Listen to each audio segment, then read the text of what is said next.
Ils seraient à peine une dizaine à attendre leur pension depuis près d'une décennie pour la plupart. Ce collectif des retraités de la Chambre de commerce de Pointe-Noire, soutenu par les orphelins de leurs anciens collègues de service, ne cesse de multiplier des initiatives pour dénouer cette crise qui n'aurait que trop duré.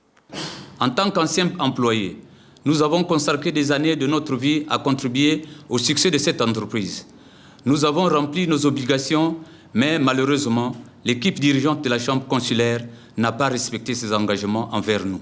Le bureau de la Chambre a produit 7 faux numéros matricules de la CNSS pour le compte des retraités. Une déclaration tardive après la mise en retraite de ceux-ci, mettant ainsi en péril nos droits et notre tranquillité d'esprit. La Chambre consulaire jouit d'une très bonne santé financière et son président est bien capable de verser la part salariale de tous les retraités et agents à la CNSS. Ce collectif s'insurge contre l'ingérence des tiers dans les affaires internes de cette Chambre, appelle par ailleurs les autorités administratives à dénouer cette crise sociale.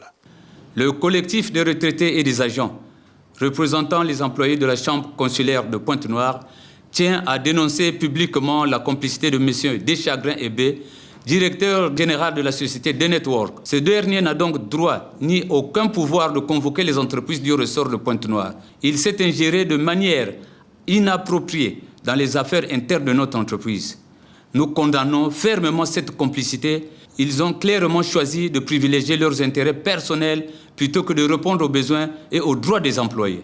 À son Excellence, Monsieur le Président de la République du Congo, Denis Sassou Nguesso, Monsieur le Premier ministre, chef du gouvernement, avec toute humilité, nous vous prions de vite intervenir pour notre situation de la CNSS, ainsi que de convoquer les ministères de tutelle pour mettre une commission ad hoc. Bien avant ces retrouvailles, ce collectif avait soutenu le mouvement d'humeur observé à la Chambre de commerce le 20 novembre dernier.